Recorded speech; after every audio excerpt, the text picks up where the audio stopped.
Allez, bonjour à tous, on est parti pour l'analyse du Bitcoin et du marché en général. Donc on est le dimanche 31 juillet, on a la clôture monthly qui arrive dans cette heure. Rien à ajouter pour cette clôture, hein. On fait une bougie classique, hein, pas une bougie qui nous donne de signaux particuliers.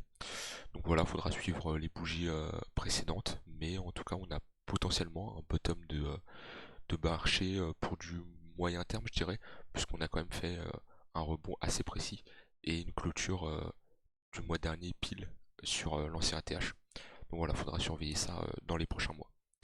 Maintenant, en daily, on est toujours en train de faire des creux, des sommets de plus en plus hauts. Donc tant qu'on réintègre pas les précédents sommets, ça reste bullish, hein. Des creux, des sommets de plus en plus hauts, bien visibles. Maintenant, ce qu'il faut, c'est ne pas réintégrer le précédent range, donc celui-là et celui-là. Actuellement, on voit qu'on fait support dessus, donc c'était une résistance, c'est passé un support. Si je me mets en H4, on voit bien qu'on fait support dessus et qu'on peut déterminer un range avec une déviation qu'on a eue. Donc voilà, on est en train de batailler entre deux bornes. Si on casse à la hausse, c'est bullish. Si on casse à la baisse, c'est bearish. Et en tout cas, on est vraiment ici dans une période où on a une faible volatilité sur le Bitcoin, chose qu'on peut voir avec cet indicateur qui nous permet de voir la volatilité sur l'actif en question. Qu'on a des barres rouges, oranges, c'est que la volatilité est assez élevée, et qu'on a des barres bleues, c'est que la volatilité est assez faible. Donc si je passe en daily, on a une volatilité moyenne en unité de temps daily, et si je passe en 4 heures, voilà, l'unité de temps est assez faible. Et ce signal violet nous prévient que la volatilité est très faible et qu'un gros mouvement se prépare. Donc un gros mouvement en fonction de l'unité de temps. Plus on sera sur une unité de temps élevée, par exemple en weekly, voilà, chose qu'on peut voir ici. On a une baisse de volatilité, on a eu un gros mouvement qui nous a fait une baisse de hop, 38%. Si je prends un flash comme ça, violet, en H4, euh, le, le pump ou le dump ne sera pas aussi violent qu'en weekly. Chose qu'on voit ici, on a une baisse de volatilité et on a eu un pump. Ça ne nous donne pas la direction où va le marché, mais ça nous prévient d'un gros mouvement qui se prépare tout simplement. Donc sinon, je regardais ça, on a une potentielle divergence en daily. Donc on avait déjà une divergence hop, sur ce niveau-là qu'on a validé. Cette divergence est validée, elle nous indiquait qu'on allait avoir une consolidation et potentiellement une correction, chose qu'on a eu ici. Et là, on a une nouvelle potentielle divergence qui est en train de se mettre en place, qui n'est pas validée. Et pour la valider, il faudrait valider ce M et aller en dessous de ce niveau-là. Ce qui voudrait dire que le marché corrige ou consolide. En tout cas, ça sera un signal qui veut dire que voilà, les vendeurs récupèrent le momentum et que les acheteurs ne sont plus aussi puissants que ça. Maintenant sur le Bitcoin, on est vraiment voilà, à l'intérieur de ce range et va falloir tout simplement voir la résolution. En tout cas pour tout ce week-end là, on a eu clairement une faible volatilité, un désintérêt total du marché et on espère un retour de cette volatilité lundi qui arrive. Donc voilà, globalement pour Bitcoin, rien à ajouter, on est dans une période, il n'y a pas grand chose à faire, après ça dépend tout simplement de votre style de trading et votre stratégie tout simplement, mais là actuellement il y a pas grand chose à faire. Pour Ethereum, donc lui c'est pareil, sauf que on est vraiment beaucoup plus puissant que le Bitcoin. On a cassé ce range, on a créé un nouveau range qui était ici. Voilà, nouveau range qui était sur ces niveaux-là. Hop. On a fait une chasse à la liquidité ici, voilà, grosse chasse à la liquidité pour repartir à la hausse. Donc chasse à la liquidité qui nous a permis de capturer toute la liquidité ici. Tac. On est venu la chercher et on est reparti à la hausse. Et là actuellement, bah, on est en train de faire support sur l'ancien haut du range. Donc c'est pareil sur Ether, hein, une faible volatilité. Maintenant, on le voit que Ether est beaucoup plus bullish que le Bitcoin. Et ce qui est très positif, c'est qu'il est en train de consolider sur les 1700 $, qui était un ancien support, qui est devenu maintenant une résistance.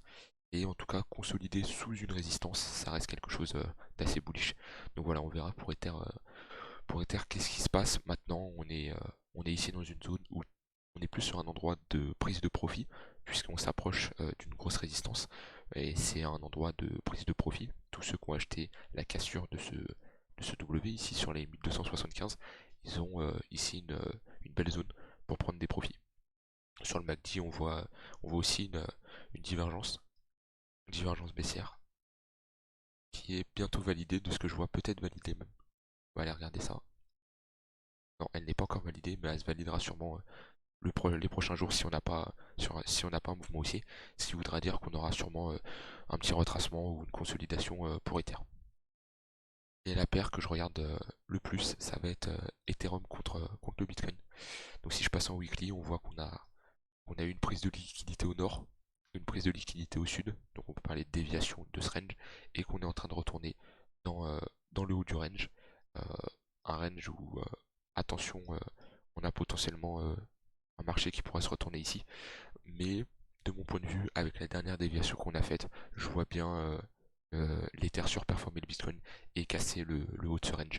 En tout cas, on a fait une double prise de liquidité. Et en général, c'est assez bullish de venir prendre la liquidité pour repartir ensuite. Surtout, on est reparti très vite, on a fait un double bottom assez vite là. En un mois, on a fait ce double bottom, donc un magnifique W. Tac tac. Ce qui nous a permis de repartir à la hausse et de casser clairement tous les supports et résistances qu'on avait sur ce range, et il nous manque juste une résistance qui est celle-ci, cette zone rouge. Et même si on regarde au niveau du volume profile, on voit qu'on a cassé aussi le poke, donc qui est là où il y a eu le plus d'échanges. On l'a passé assez facilement. Et voilà, donc maintenant, moi, ce que j'attends, c'est une cassure à la hausse, ce qui nous donnerait un très gros signal pour la paire Ether contre le Bitcoin, ce qui nous voudrait dire que Ether euh, est prêt à surperformer le Bitcoin pour les prochains mois, tout simplement. Le MACD qui est repassé bullish, il n'y a pas spécialement de signe de, euh, de reprise du momentum pour les acheteurs. Pour moi, les vendeurs ont toujours le momentum, puisque on est toujours en train de... En fait, il faudrait casser ce niveau-là, parce que là, on est toujours en train de faire des creux et des sommets de plus en plus haut, qui est très visible ici. Hop, je vais les tracer. Un creux, un sommet, un creux, un sommet, un creux ici, un sommet. Et là, on a cassé ce précédent creux, donc ce qui est quand même assez bullish, mais je voudrais qu'on casse ce creux-là pour vraiment avoir une reprise totale du momentum. On n'a pas de divergence en weekly. En daily, on a une grosse divergence sur toute cette phase, qu'on voit bien là. Tac. Et là, le marché s'est repris avec, voilà, on voit bien ici, on peut instaurer plusieurs conditions.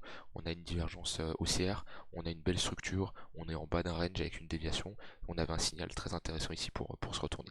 Et là, actuellement, on est en train de diverger aussi, mais à la baisse cette fois-ci, sur résistance. Donc méfiance, on pourrait avoir une correction et revenir, pourquoi pas chercher ce support qu'on a marqué ici avec un W. Donc voilà pour l'analyse de ce marché. On a les clôtures monthly qui arrivent, les clôtures weekly, donc on va falloir surveiller, il va peut-être y avoir du mouvement ce lundi. Mais en tout cas, je, je vous sortirai une vidéo si on a un gros mouvement intéressant.